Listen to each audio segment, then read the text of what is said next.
At 0400 hours, forward operating base Apache received a transmission that shouldn't have been possible. The signal came from outside the base perimeter, but it contained detailed information about Staff Sergeant Webb's investigation that only someone inside the wire could know. As Webb tried to trace the source, he realized the watchers weren't just observing, they were communicating, and their message would change everything he thought he knew about the enemy. The transmission began as a low-frequency hum that penetrated every electronic device on FOB Apache simultaneously. Staff Sergeant Lisa Chen was conducting her routine morning communications check when every radio, computer, and electronic device in the communications center began resonating with the same mysterious signal. The frequency was unlike anything in standard military communication protocols, operating on a bandwidth that shouldn't have been able to penetrate their shielded equipment. Chen immediately alerted the command center while attempting to isolate and record the signal. What she discovered defied every principle of radio communication she'd learned in 15 years of military service. The transmission was originating from a point approximately 2 kilometers outside the base perimeter, in an area that satellite imagery showed as completely empty desert. But the signal strength suggested a broadcasting array more powerful than anything a mobile unit could generate. Staff Sergeant Webb arrived in the communications center within minutes of Chen's alert, accompanied by Major Kim and the base's electronic warfare specialist, Captain Torres. Webb had been expecting further contact from the Watchers since discovering evidence of their surveillance, but nothing had prepared him for what they were about to hear. As Chen isolated the signal and boosted the audio clarity, a voice emerged from the static, clear, articulate, and speaking in perfect American English with no detectable accent. But what the voice said sent chills through everyone in the communications center. Staff Sergeant Webb, your investigation into the incidents of October 15th has been thorough and methodical. You correctly identified the correlation between equipment failures and personnel presence. You documented the thermal surveillance conducted on the night of October 16th. You noted the brief visual contact that revealed advanced camouflage technology. Your analytical skills are impressive for someone operating without full information. Webb felt his blood freeze. The voice was reciting details from his classified investigation files, details that had never been transmitted over any communication system and had been stored only on encrypted drives in his locked office. Even more disturbing, the voice was referencing observations that Webb had made mentally but had never written down or discussed with anyone. The transmission continued with information that should have been impossible for anyone outside the base to possess. Your suspicion that the Watchers demonstrated familiar movement patterns was correct. The individual with the slight limp whom you observed during the brief visual contact is indeed someone you have encountered before. Your instinct to question the alien nature of the technology is sound. However, your investigation has only scratched the surface of the operation you have stumbled upon. Major Kim grabbed Webb's arm, his expression a mixture of fascination and alarm. "Webb, how could they know about observations you haven't shared with anyone?" Before Webb could respond, the voice addressed Kim directly, causing everyone in the room to step back from the speakers. Major Robert Kim, your expertise in electronic warfare has led you to correctly conclude that the technology being employed exceeds known military capabilities. Your theory that this represents captured extraterrestrial technology is understandable but incorrect. The technology is human in origin, but represents advances that your current military scientific community has not yet achieved.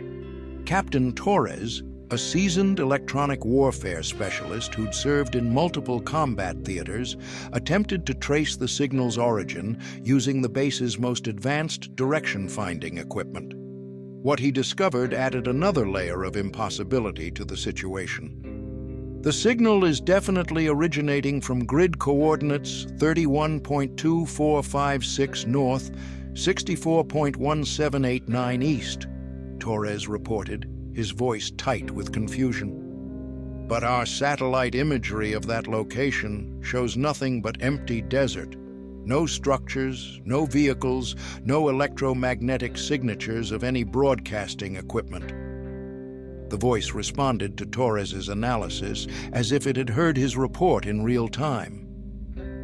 Captain Torres, your direction-finding equipment is functioning correctly.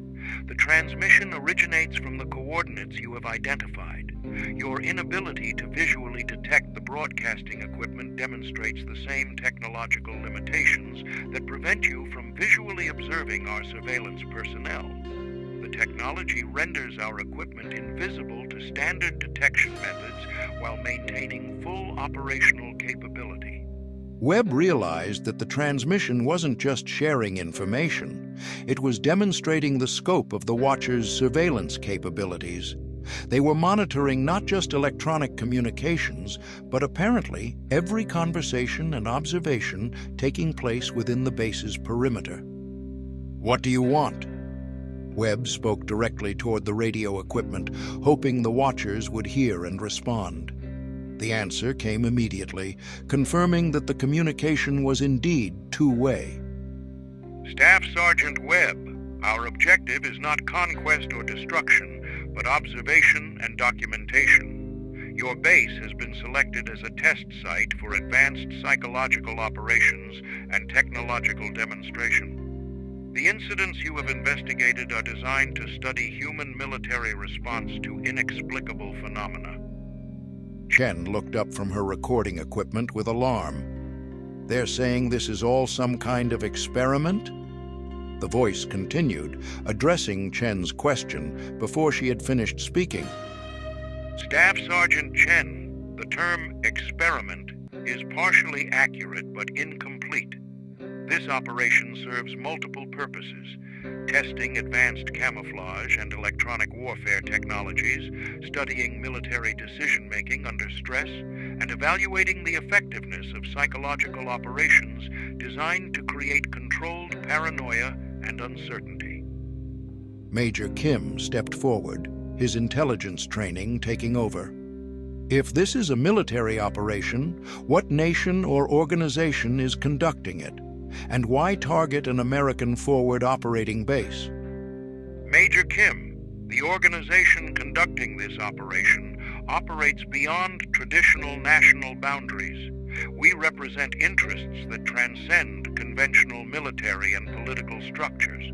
Your base was selected because of its isolation, manageable personnel size, and the presence of individuals with the analytical capabilities necessary to appreciate the scope of our technological advantages.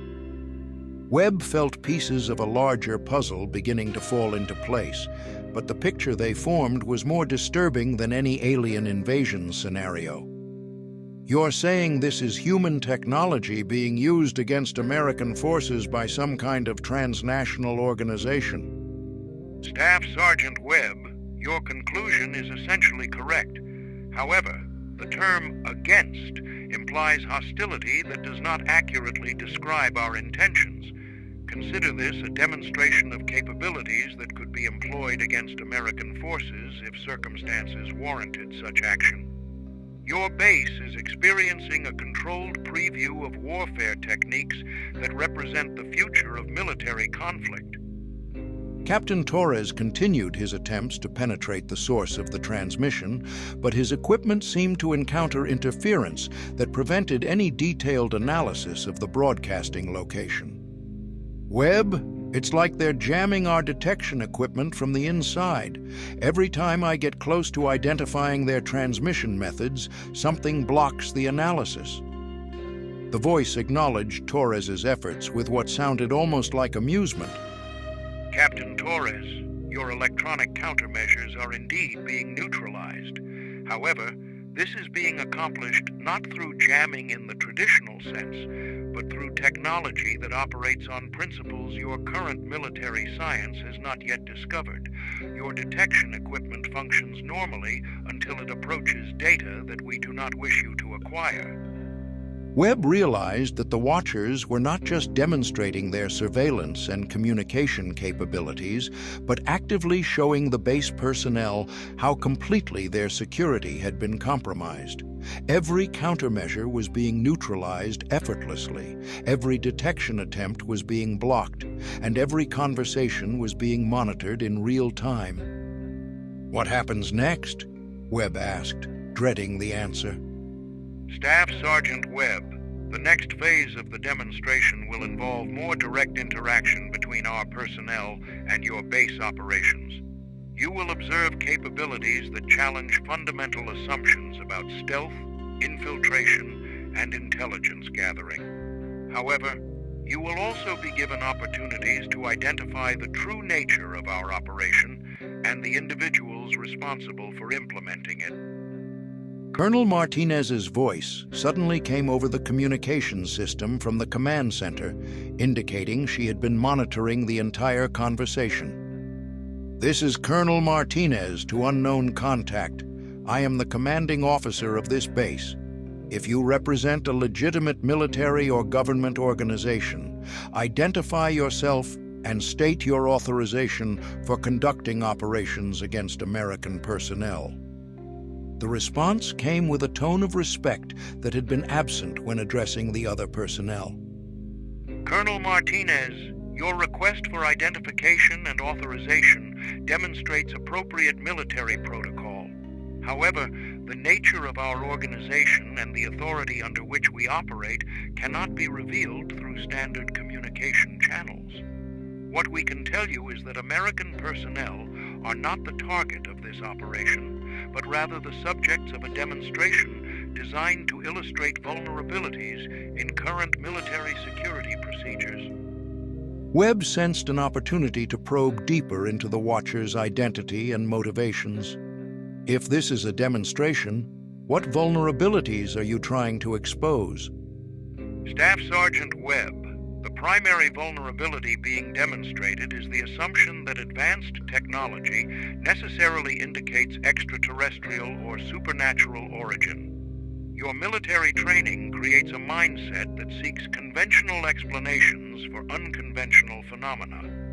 When conventional explanations prove inadequate, military personnel often default to explanations involving alien technology or paranormal activity rather than considering the possibility of human technological advancement beyond their current knowledge.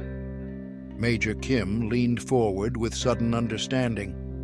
"You're saying that our first assumption when we encounter unknown technology is that it must be non-human in origin?"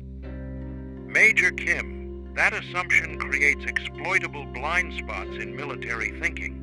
An enemy employing sufficiently advanced human technology can create the impression of supernatural or extraterrestrial capabilities, thereby inducing paralysis and confusion in opposing forces who cannot formulate effective countermeasures against threats they believe to be beyond human capabilities. Webb felt a chill of recognition as he realized the implications of what the Watchers were saying. "You're demonstrating how advanced human technology can be used to create the impression of alien or supernatural activity for psychological warfare purposes."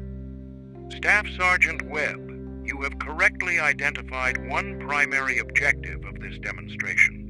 Military forces that encounter technology they cannot explain or counter become significantly less effective in their operational capabilities. Fear of the unknown can be a more powerful weapon than conventional military hardware.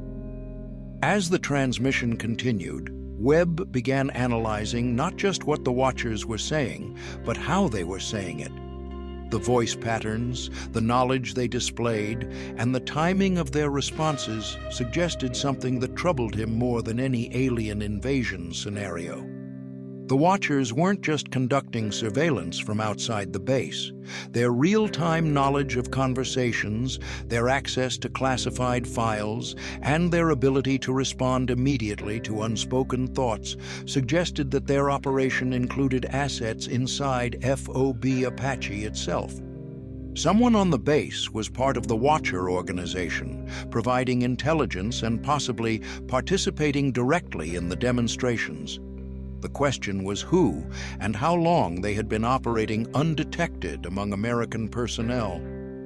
"There's someone inside the base," Webb said quietly, not directing his statement toward the radio, but speaking to the others in the communications center. The voice responded immediately, confirming Webb's growing suspicions. Staff Sergeant Webb, your analytical capabilities continue to impress. Yes, our operation includes assets within your base perimeter. However, the nature and identity of these assets represents information that must be discovered through your continued investigation rather than revealed through direct communication. Colonel Martinez's voice came over the system again, this time with evident tension. "All base personnel will report to designated stations for comprehensive security screening. No one enters or leaves this base until we identify any unauthorized personnel." The Watcher's response carried a note of what sounded like genuine regret. Colonel Martinez, your security procedures will not be effective in identifying our internal assets. The individuals you seek to identify have been operating within your personnel structure using methods that standard military security protocols are not designed to detect. However, Staff Sergeant Webb's investigation methodology may prove more effective than conventional counterintelligence procedures. As the transmission ended, Webb realized that the Watchers had accomplished multiple objectives through their communication. They had demonstrated the complete inadequacy of the base's security measures, revealed the existence of internal assets without identifying them, and challenged the fundamental assumptions underlying military responses to unknown threats. But they had also provided Webb with the most valuable piece of information yet: the confirmation that someone on the base was part of their operation. Someone who had been living among the American personnel, sharing their meals, their missions, and their secrets, while secretly serving an organization with technology and capabilities that exceeded anything in the known military arsenal. Webb looked around the communications center at Chen, Torres, and Major Kim, wondering if one of them might be the asset the Watchers had revealed. The paranoia that the demonstration was designed to create was already beginning to work, making every colleague a potential suspect and every conversation a possible security breach. But Webb also realized that the Watchers' willingness to reveal the existence of their internal assets suggested confidence that even with this knowledge, the base personnel would be unable to identify or counter them. That confidence might prove to be their first mistake. As alarms sounded throughout FOB Apache and the base went into full security lockdown, Webb prepared for the most challenging phase of his investigation. Somewhere among the 800 American personnel on the base, an unknown number of individuals were serving an organization that could make equipment fail through impossible means, conduct invisible surveillance operations, and maintain real-time monitoring of every conversation and thought. The enemy wasn't outside the wire anymore. The enemy was inside, and they had been there all along. FOB Apache undergoes comprehensive security screening, but the Watchers demonstrate that their internal assets can pass any detection method the military employs. Webb realizes he must develop his own methods to identify the infiltrators.